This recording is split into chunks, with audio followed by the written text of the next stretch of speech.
All right, ladies and germs, this is episode 2 of Survival Training. I'm F3 Frost. This is Kamak 86. Also with James Trendall. Interesting patches and things to discuss after the holidays. I hope you guys enjoyed the first episode. We put a lot of work into it and all that good stuff. So, let's just jump right to it because there's a lot of shit we got to talk about. So the rolling update, 0.30, 0.113925. For those of you that don't know, you can find it up on Steam. So here's what's new. The balancing of player spawns is ongoing. Server, the dead player cleanup, as well as ongoing. The M9130 Bayonet can now open cans. The server Battle Eye anti-cheat came in into the client. Some stuff with hives for hardcore and normal servers. Also, what apparently was fixed is the dedicated server crashes related to player skeletons, rubber banding, which we'll discuss at length, probably at nauseum, and a large delay in item manipulation and inventory Tetris. So, let's first talk about this. You guys know the other night I had a serious issue with the rubber banding, and they said that they fixed it, and today Alex was having the same. So, you guys have been playing a little bit more than I have, so why don't you guys start it and just start discussing what your opinions are on this, James? Well, it's for damn certain that it has not been fixed yet. Last night I was having terrible issues with rubber banding. The only way to get out of it is by Alt F4ing and restarting the game.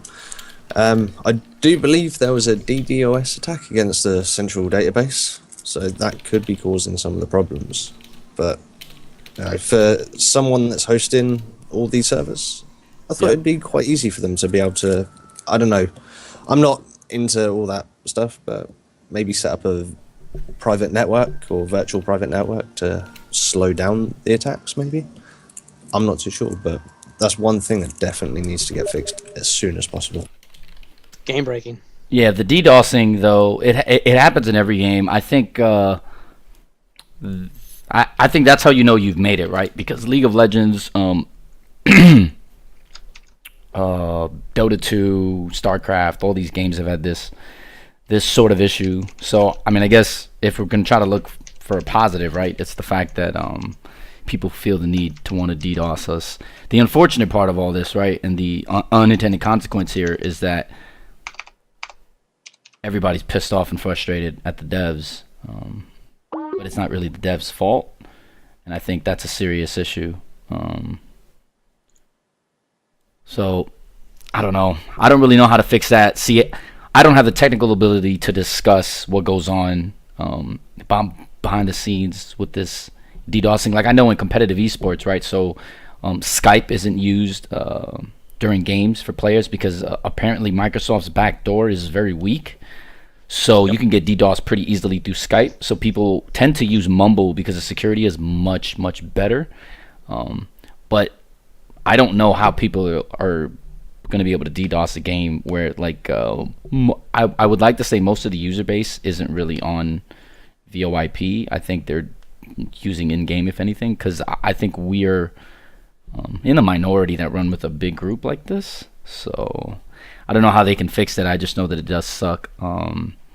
So positive from the last show that we did was that the dead players are no longer vanishing after the disconnects. I'm assuming you guys have noticed the same and at least are happy about the fact that we don't have to deal with that shit no more, right?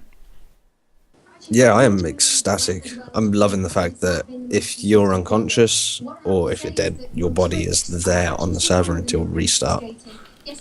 I did notice someone posted on Reddit, I think earlier on, about time degradation for corpses. So instead of having them there for the whole server uptime, they decompose gradually over time until the server restart when the body goes. That'd be nice to implement. But I'm definitely enjoying that dead players aren't just sinking into the ground anymore. We spoke about that last time, though. They should have done a 5-minute window because we talked about the stress that it'll put on the server. Yeah, We did, yeah. If it doesn't hold it in for the whole server, it needs to have a certain time limit just to be able to clear up, like the server usage, really. I know Wasteland has a similar, like, sort of cleanup script. Like, dead bodies will just be wiped from the server, like, every 10, 15 minutes. Huh. Alex, Makes and the you game haven't had fun. any issues, right? No, not with the dead bodies. No, it's a much more enjoyable experience now. Yeah, that was an issue with us last week. All right, so the respawn option should work properly. Have you guys noticed any change in this or no? I have not get it to work. It's still Yeah. same. It's still in Solnichny, right? Yeah. Yeah, Not the same using the issue. respawn button itself is a bit touchy, and Hit or miss. locations, and location for spawning is constantly in the same. I'd say three places. There's one on the coast at Electro, Kamashovo, and just south of Solnishny. They're the only three spawns I've ever had. Yeah, I had the same issue with Solnichny this morning, so I wasn't very happy about that. Okay, so they added a server-side security update with customization options. What's been your experience on that, Trendall? No Alex? change, to be honest. I haven't seen Oh. any change, to be honest, with anything. The only thing I've seen is people can change time of day on the server and first or third person. That's it. What about you, Alex? That's about it. Yeah, like they said there's options, but there's not very many. So no one got teleported and axed to death and below Okay. Not yet. Yeah, there's still hackers. On my stream last night, I was trolled by. I'm not sure if it's the same guy or if it was a couple of different ones, but across 2 different servers at least, there was a hacker just teleporting to me, playing music, and spawning items in a circle around him. That was last night. Night before that, I was teleported all over the place, and some guys just stood there with a axe, fucking going nuts at everyone, just dropping there. So that needs fixing quick. Yeah, that's I don't know. I mean, we're I'm gonna keep in guessing- mind though that this is an alpha, and this isn't a show that is gonna we're not blasting devs here. We're just big fans of DayZ. We've been playing since the beginning, since pre-Origins. Yeah, like vanilla DayZ. straight. But these are serious issues that we're having when we stream and play, and it's a very big problem. Yeah. I'm not It's, really sure how they can fix it either because I don't have the programming background. But Well, I'm not too sure. They've implemented BattleEye again today. yeah. I mean, Steam does a good job. But remember though, BattleEye never, well, not never, but most of the time it didn't catch the Arma 2 cheats anyway, right? Like all the hackers in Arma 2 still got through the BattleEye, no problem. Well, I've Yeah, they seen did. 3 people banned so far globally. Global ban today. Oh, okay. So it's I haven't doing seen something. one, so that's good. No, that's good. That's good. So that's actually pretty interesting, huh? Well, okay. So now the Magnum speed loader and the weapon should now spawn. I believe Alex, you had one the other day, right? A Magnum? Yeah. Not the speed loader. No. Yeah, Oh. at the regular, just the Magnum, not the speed loader. Oh, okay. So Yeah, you haven't had a speed loader yet? I haven't either. I haven't even seen it. There's no speed loader in the game yet. I haven't been able to find any. But the Magnum, oh my god, is it nice. It's a great gun. Huh. And the first and third person servers are now supported and stuff. Where do you guys fall on that? Are we third or first? I like first. More preference. It gives you more immersion. It gives you Absolutely. feels like you're part of the game more. Yeah, for sure. Excitement. Yeah, I completely agree with that. First person is definitely the way to go. Third person's nice for when you're trying to coordinate with friends in a group to attack someone. But first person really throws you into the game. Yeah. I'm an old school SOCOM guy, so I don't mind third person as much as other people do. Some people really hate it. I don't really. I mean, to me, it doesn't matter. But So they haven't changed anything with the trees and everything, right, Trendall? You can still remove trees, plants, buildings, all that stuff. Yeah, that's correct. We can still remove it. I'm still waiting for that server Yeah. config.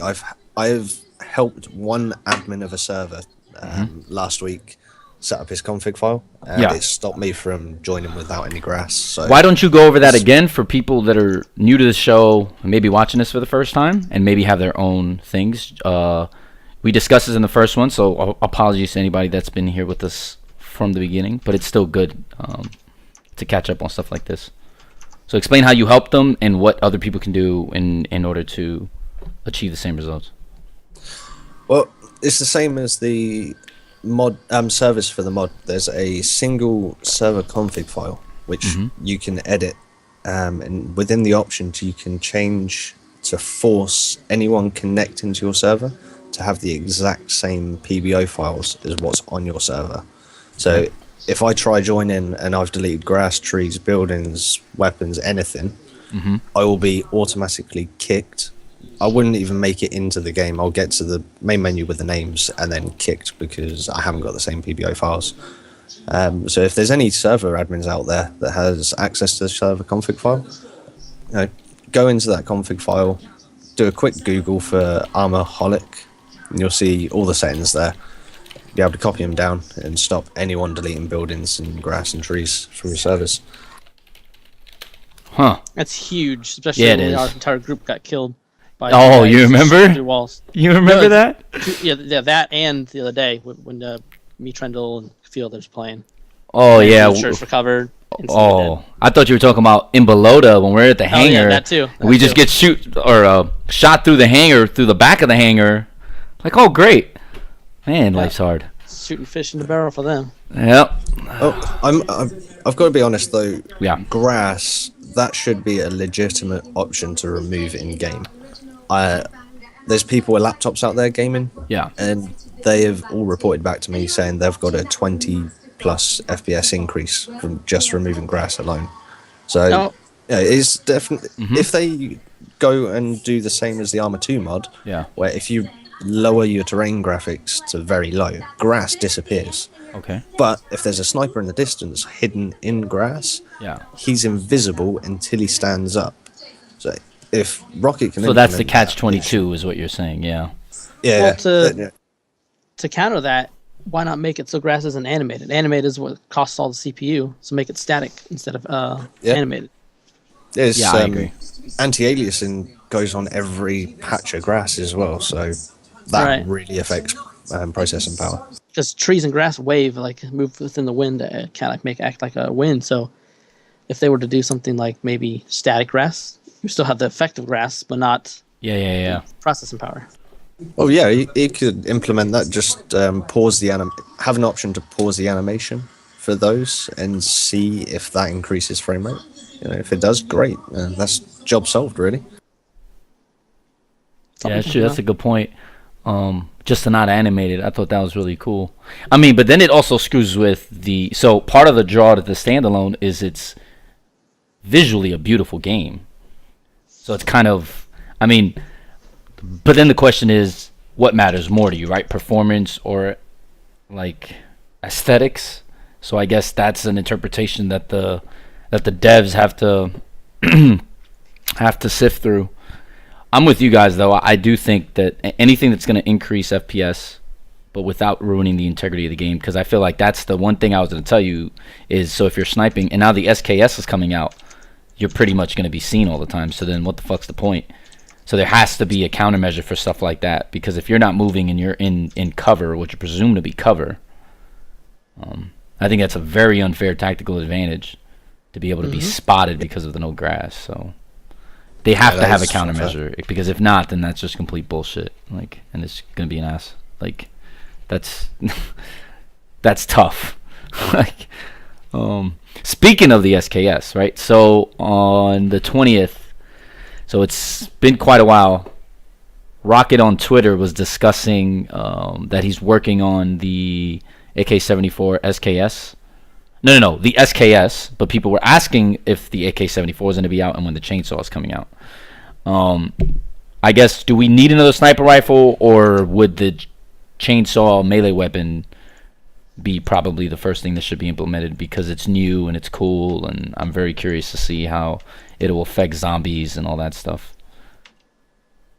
I'm not too sure. I would have said the AK-74 would have been the first thing implemented. Just really, because why? It's already there, everything's set to go, so to speak. The chainsaw is a brand new weapon. There's no file for the chainsaw, so that's going to be a lot harder. It's going to be a lot more glitchier. Where the AK-74 is already there from the mod. I see what you're saying. Almost copy and paste it over. And for those that are new and haven't seen last week's episode, you should discuss briefly the similarities between the standalone and the mod in terms of the actual infrastructure. Mm-hmm. Just go back and talk about that, Trendall. Just because they're not going to realize, like, what do you mean that the file's already there? The file... Basically, DayZ standalone is everything from the mod, just consolidated into one folder. So if they want to implement new things for the standalone, they can directly take it from the mod. They can just take the PBO files, the config files, and just put them straight into a download for us to add to the DayZ standalone. Whereas if they're adding like chainsaws, they've got to write that from scratch. So. Yeah, I mean, I think the chainsaw will be cool, especially for zombies, because if you use it, not only can players interact or hear you, and then be able to interact with your sounds and look for you, maybe snipe you, but also zombies should obviously be drawn to that. So I think that's kind of a very risky weapon. But if you're able to get up close, I'm sure it's going to be really deadly. So Brian Hicks on the 23rd, right before Christmas, posted that there are no public Hive servers are to be passworded. There will be private Hives soon. And he was talking about that there's going to be reserved slots, first person on and off, password lock for these server admins and stuff. That's obviously good news, correct? Because we don't want people on public or on private Hives to be able to come through public Hives and just have all the gear from their private Hives, like what we were seeing in the first week, how people were in those private servers and then would just log on to populated servers with as much gear as they had. When do you think that all that stuff will take into effect? You think it'll be within the next month or so, or you think that that's still going to be a work in progress? Because I'm sure server admin stuff is going to be probably pretty low on their priority list, given all the issues currently out.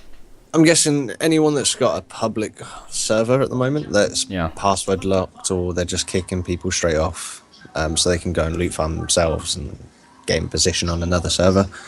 I'm guessing all those server IPs are going to be noted down, and when they do the big rollout, they're going to just sort of remove them from the public Hive and give them the private Hive files, so they can't jump onto legit servers.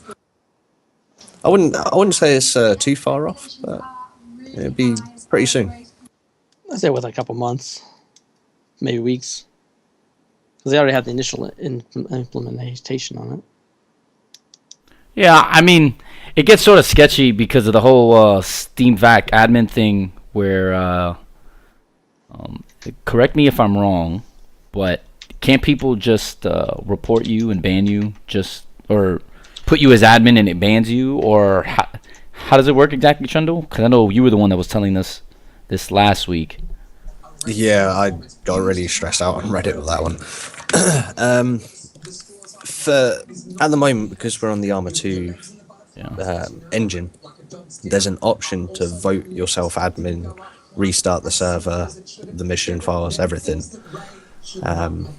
Again, that can be simply fixed through the server config files, forcing more than, I think it was like 3.3333 people to vote for the same guy, which then null and voids it, so no one can vote admin. They have to actually log on through their own thing. Or even sorry about that. No, that's fine. Even password protect it. But people have been saying, if you notice anyone vote themselves admin or anyone come up as admin, you can log off from the server, go to Steam, recent games, player list, and then report that player for cheating. Now, the problem with that is I could log on to any server and I can use the vote admin command and put anyone else's name there so they get voted admin. So if that's going to be a legit thing, you know, I can go and get loads of legit people banned from using that vote admin command still. And yeah, again, it's something as simple to be fixed as just going to the server config file and setting it up correctly. That's pretty... I don't know, like, I don't want to sound like a jerk, but I feel like that's, like, the most asinine thing I've ever heard, that, like, you can... So, on a public Hive server, you could vote someone to be admin, and then any player has the right to restart a public server that is hosted through Steam, some of them being by Steam. I kind of feel like that's like a really gross oversight. Am I like being a douche about that? Because I really feel like, how the fuck is that even a problem in the first place? Like, really? Well, I could understand if it was a couple days, couple hours, but it's been 4 or 5 days now. Yeah, that's I don't know. That's pretty rough, man. Yeah, well, it's going to be hard as well, because if that is a legit thing to, you know, for Steam or VAC to actually ban anyone that way, I would assume that Rocket or the team have to individually confirm or deny each claim, just in case. Because, you know, if I go and vote, you know, X person admin, and he gets banned, Rocket surely should have the tools to be able to go and say, no, actually, this person voted him admin, and be able to get me banned, for example. But, you know, it's something that needs fixing quickly if that's going to happen. Yeah. That's like having a hacker join a server, spawn everyone M4s, and then everyone on that server gets BattlEye banned for it. Yeah, it's pretty rough. So it's not all doom and gloom. Arma 2, excuse me, the DayZ standalone has sold 800K so far in 3 weeks. Rocket put up on Twitter that he's really pumped for all that, and they have big plans for patches. Let's discuss the big plans. So I don't know if a lot of people remember, but one of the things that I know he was talking about doing, this was during the whole WarZ scandal, was he wanted to have like underground players to be able to build underground as well as on ground. What do we think? Now that obviously is going to take much more time, but what possibly can he do right now, considering all the problems, and what are the big patches or updates that he wants to have? Like, what new content can he come out with that isn't going to continue to hinder the progress of what's going on now? Because I feel like if he even decided to make this sort of an epoch type server, shit's only going to get worse right now, especially with the rubber banding. Could you imagine? Core, fix the core of it and then expand out. Yeah, I agree. Yeah. Do we have any idea though as to what changes or what additions he wants to make that are going to be really, or that are going to make him feel sort of skittish, for him to be like, you know, I'm kind of cautious about this one? Because I know that one is one I remember vividly when he was describing like what to expect from the standalone, but I don't think that's anywhere near the development cycle, because I think that is so far away at this point. Yeah, and any big plans should be taken cautiously this early on. I can't really see anything that would be a huge plan that he's going to take cautiously. You know, the only thing I think of is maybe armored vehicles, for example, or helicopters again. How much of a problem they were straight away off the bat. You know, if he implements them now, then yeah, that might be a big problem, and he'd have to approach that carefully. Apart from that, I can't really see much.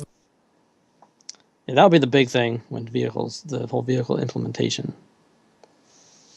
But I don't think the game can handle that right now. Oh, for sure not. Yeah. I think maybe bikes like Overwatch, or maybe at the most motorbikes. Yeah. I can't see vehicles being a viable option at this point, at the current state of the game right now. Oh yeah, yeah, and the game's not even finished, remotely even polished. So yeah, that's going to be really tough. Well, speaking of the game, let's talk about some of the issues with duping that you can exploit at the moment. Would any of you like to? Trendall and I were taking a stroll up north, and he had a pair of handcuffs. Those handcuffs he decided to use on me when I was running and kept handcuffing me. Turned around, turns out we had duped handcuffs 3 times. So after that, we were playing around with it, and we figured out we can dupe as many handcuffs as possible, as many times as you want. You can dupe anything that you can give to somebody, like blood bags, saline bags. Food does not work, but it uses it up. And we had quite a bit of fun with that. Huh? But yeah, we've had quite a lot of fun with the handcuffs. For sure. Did a few little competitions for fresh spawns as well with the Mosin last night. That was quite funny. So, whoa! You can dupe saline bags and blood bags? Correct. Yes. What? Full or empty. And the duped items are always pristine. Always. So you could use a ruined... Sorry, go ahead. No, you got it. So you could start off with a ruined saline bag, try to give it to someone, and when it dupes, you'll have a pristine one on the floor, plus the ruined one still in your hand. Oh, that's not good. And the absolute biggest and most useful part of that is when you have a pair of handcuffs, you can disarm people at any distance as long as you have a clear line of sight. Wait, what? Yeah, we've tested this out. We can be either side of Komarovo, clear line of sight on each other. I could be aiming down the barrel of my gun right at Alex's head, and he can just go handcuff, and it puts my weapon away and brings up my fists. Exactly. Wait. Hold on. Because I'm sure people are going to be asking this question, and I'm whoa. Because I wasn't there when you guys were doing this shit, so I have no idea too. An option comes up to handcuff even though you're that far away? Yep. Yeah, as long as you got a clear line of sight on that person, and that little aiming dot on your screen, if you put that on the player you're looking at, it gives you the option to handcuff, saline bag them, everything. Wow. You could be across the entire map as long as they're clear line of sight. Handcuffed. Now, it doesn't actually handcuff them, but it does remove their gun. So basically, in combat, we need to have 3 gunners and 1 person with handcuffs out. Yep. It's like if you're a fresh spawn and you got handcuffs and you've got 3 armed men running towards you, to survive, all you have to do is pull your handcuffs out, try and handcuff one of them quick enough, so like from a distance. That will trick the people to think, hang on, there's someone next to me trying to handcuff me. When they all stop to look, you can duck behind a house or into a building. You got them, crucial few seconds just to escape. Oh, that's not good. Holy shit. Wow. And you guys found this out by accident, or were you just still tinkering with shit and then you just happened to be like, hey, look, Mom, look what I can do. To be honest, I was just messing around. I was like, Kamak, I'm going to go and handcuff you. And he ran off, and all of a sudden there was handcuffs everywhere. Wow. Handcuffs, blood bags, saline bags.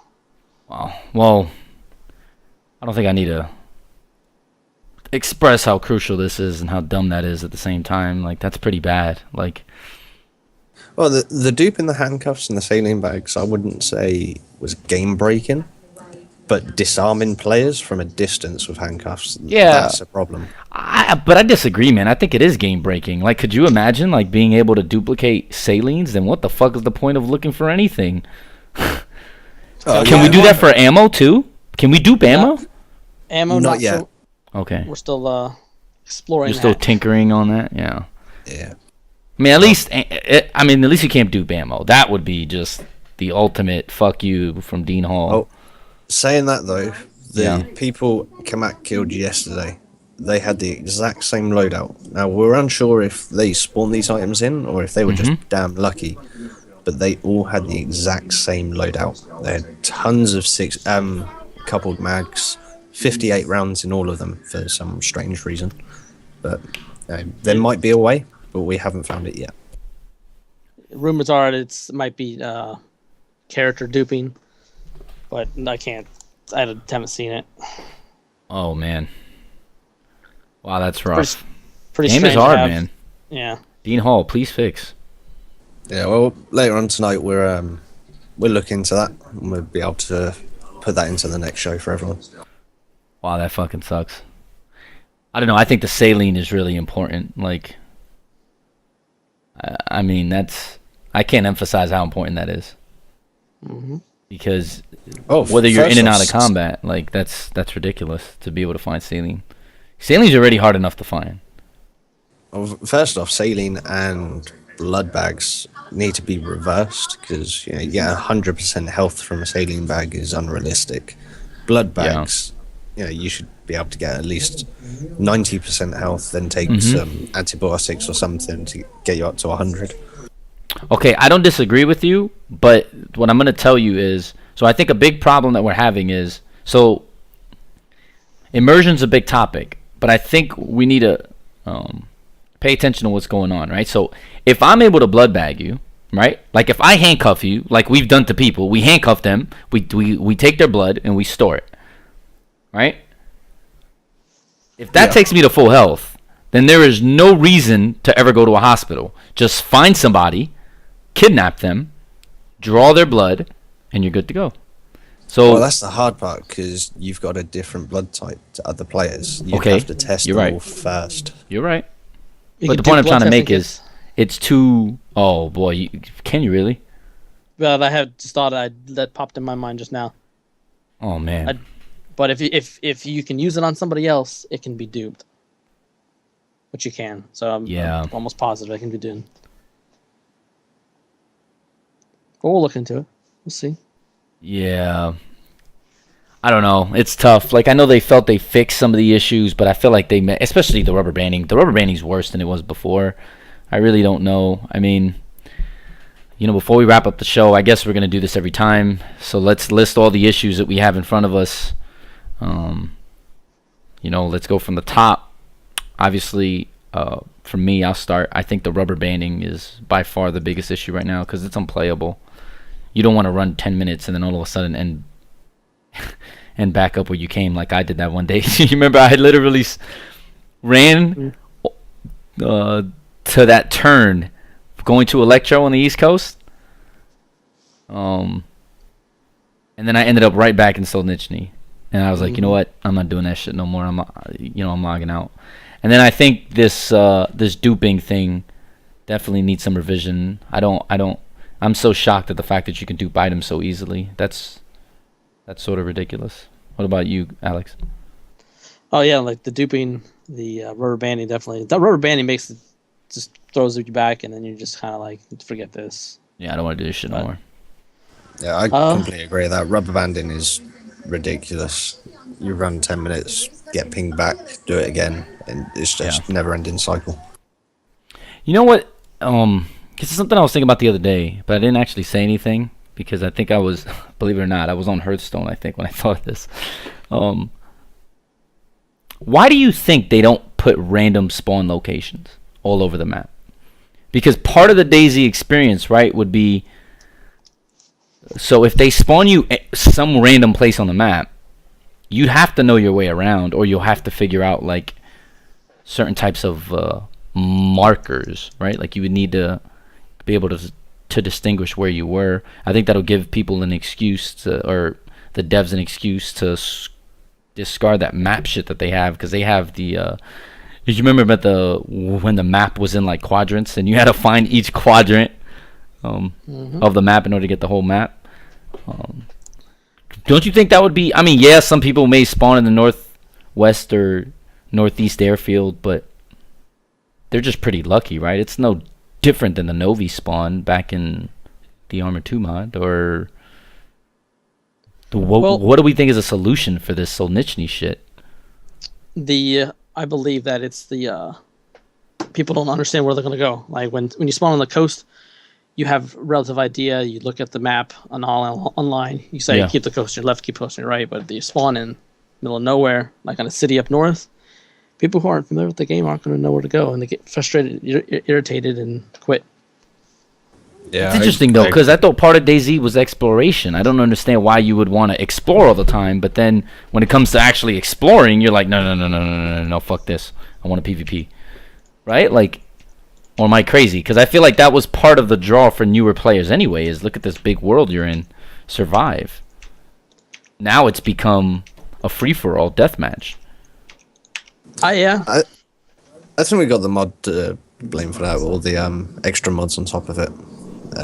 Before it was all about exploration, checking out the new buildings, all the towns, and then people just got bored of running for 20 minutes at a time just to be killed by someone that's already made it into the town, found a weapon. But if they could sort of fix that by making people spawn in any town across the map, as long as they're in a town, they should have a rough idea of where they are.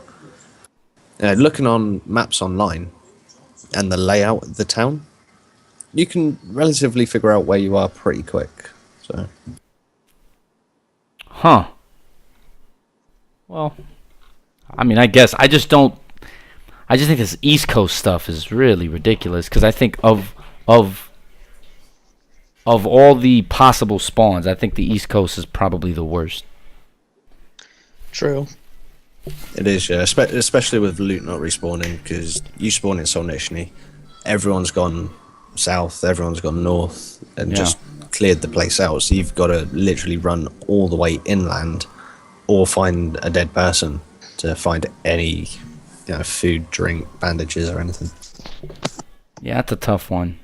And even that new area north of the northeast airfield, I don't think that town is completely done, right? Like I felt like there was still it was still an unfinished product, right, Alex? Or did it look like a completely stable town? Because I haven't been there yet. Oh, it's unfinished. Yeah. Well, we went to the other day and found out that duping can happen.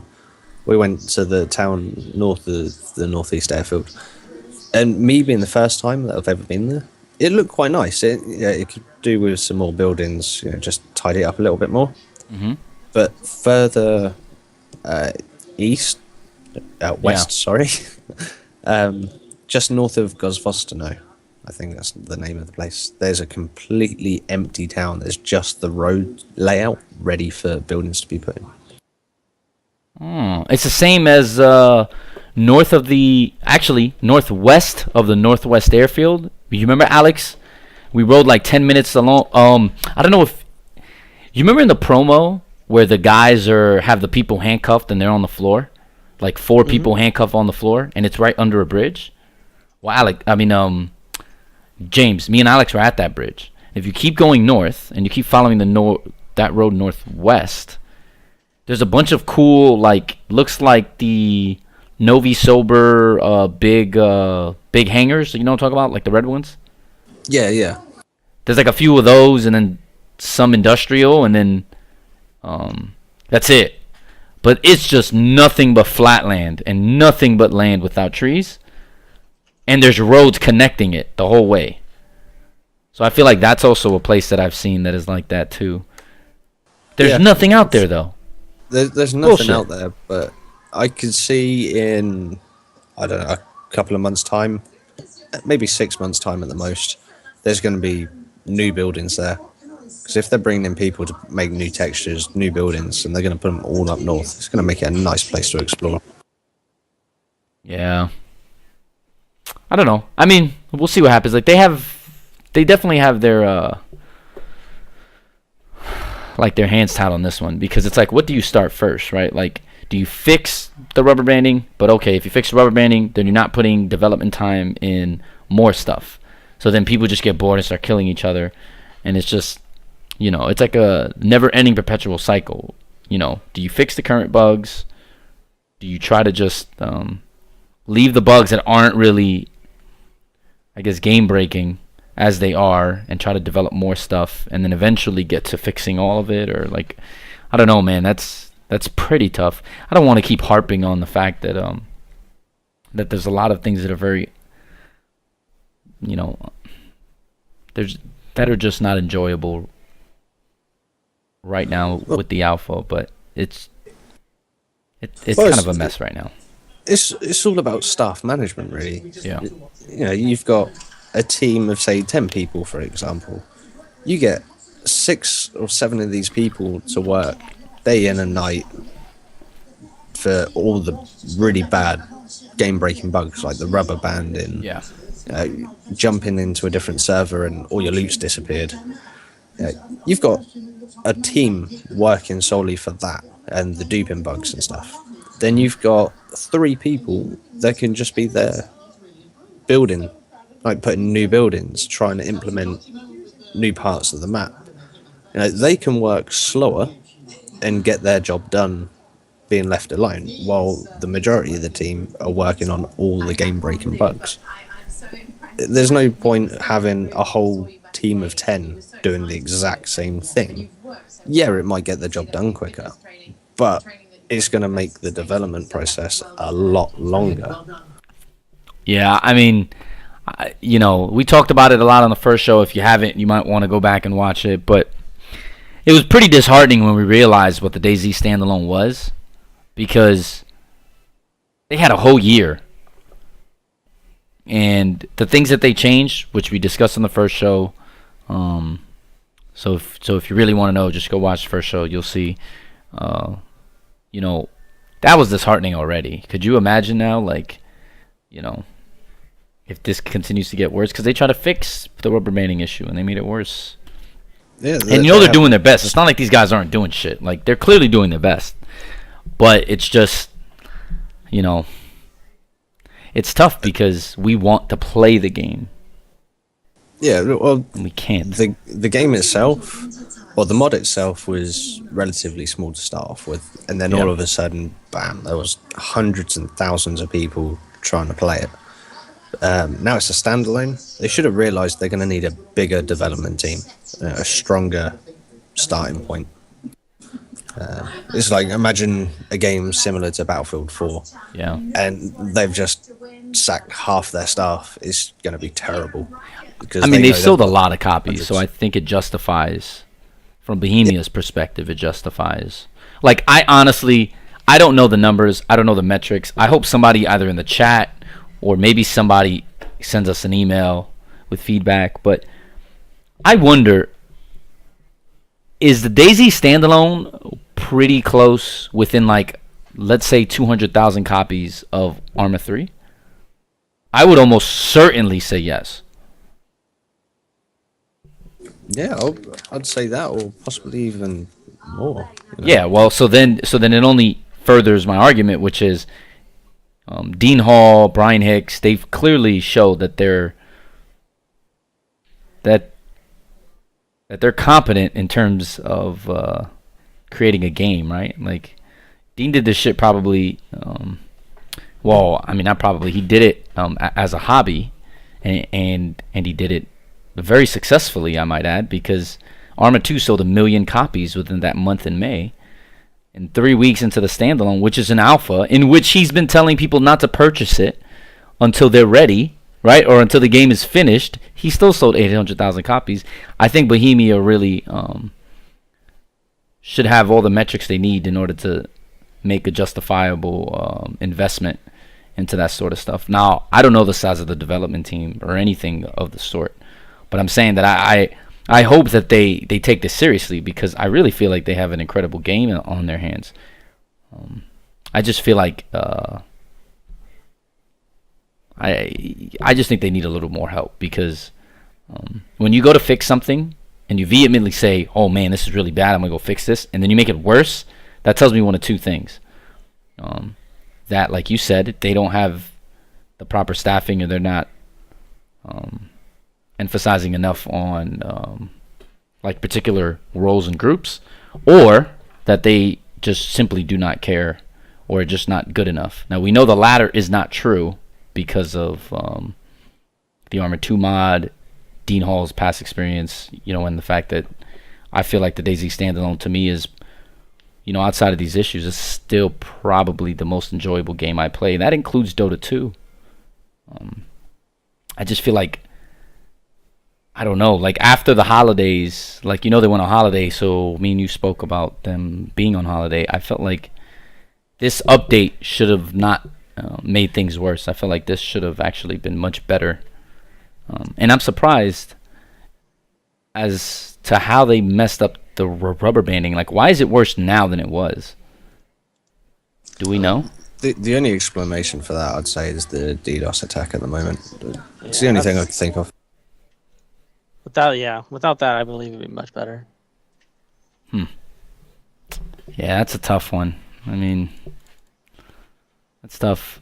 Is there anything else that we want to add? Like, are there advice on like blood bags and all that stuff, maps and books? Yeah, well, I've come across quite a few freshborns that have had no idea how to be able to read the books, use blood bags, or how to create the blood bag IV to give to someone else. Mm-hmm. I just thought it might be helpful for anyone in the chat if they're having any troubles with that. We can give them a heads up and a bit of advice. You might as well go over it now. Okay, go for it. Okay, from the start, blood bags. To start with, you need a normal blood bag. You find them in first aid kits or just laying on the floor in some hospitals. If you put them in your hand, you can take blood from other players. But you want to be careful because their blood type could be different to yours or who you're giving that blood to, and it will kill you pretty quickly. When you want to give it to someone, you need to have an IV start kit and combine the two to make a blood bag IV. That allows you to give the blood to someone else.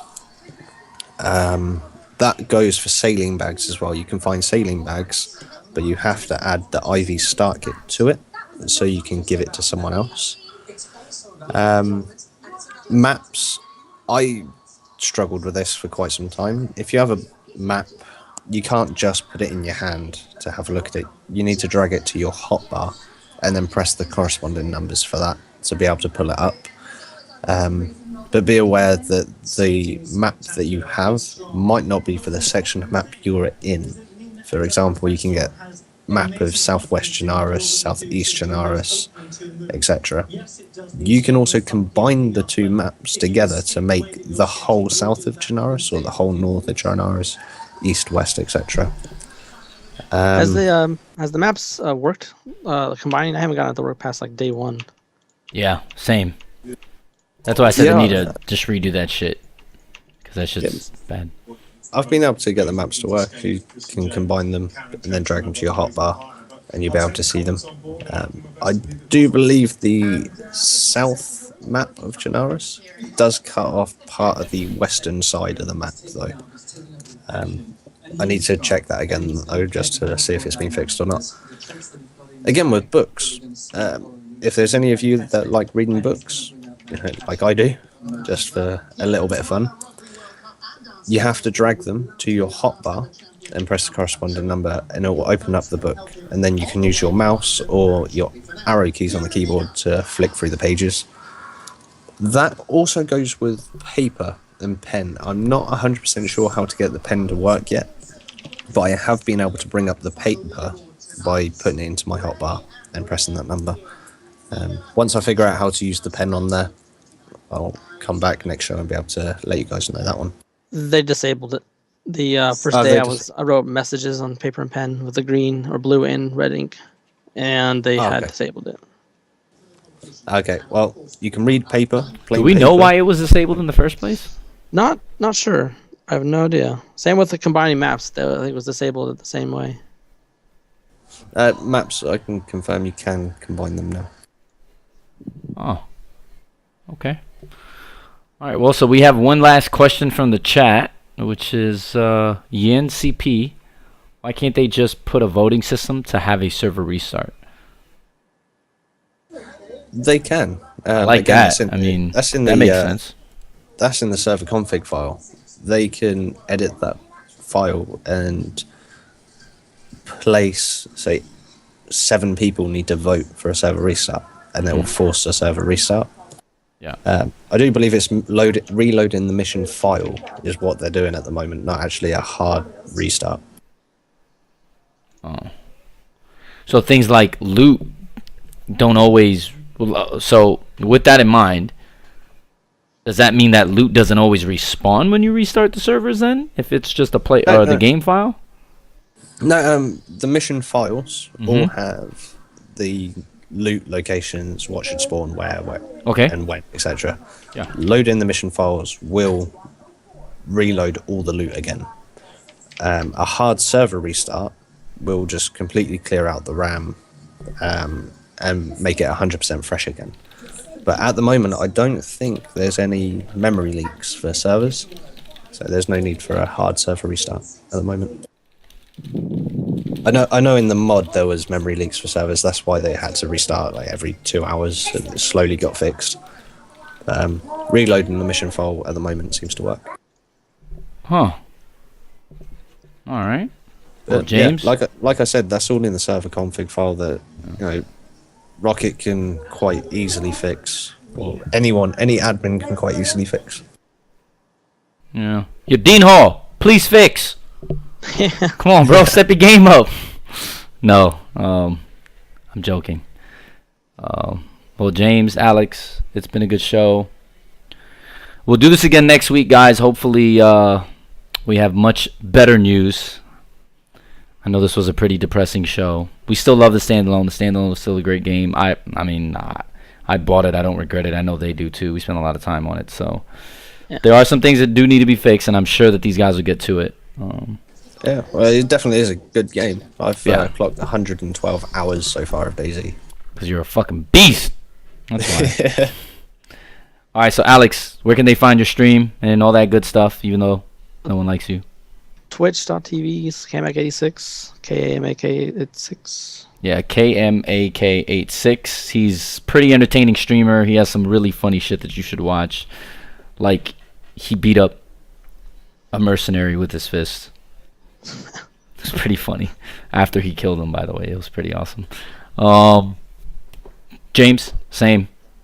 Yep, same. It's twitch.tv/James Trendall. I'll post it in the chat as well for everyone. All right, I've been streaming as well, although these two are probably the more proficient DayZ streamers. I spend a lot of time on Dota 2. I'm from the Dota 2 community, and I've been playing a little bit of Hearthstone lately. But it's F3 Frost. We're obviously a group. We'll have a new member of the team next week. He'll be a guest on the show. His name is Connor. Everybody's favorite Canadian. Yep, he's the resident Canadian of the group. Everybody always has to have one. So expect the 4th next week. Send any feedback to frost@flipsidetactics.com. And I guess that's it, guys. Thanks for your time. We'll see you next week. Hope you guys enjoyed the show. See you next week, guys.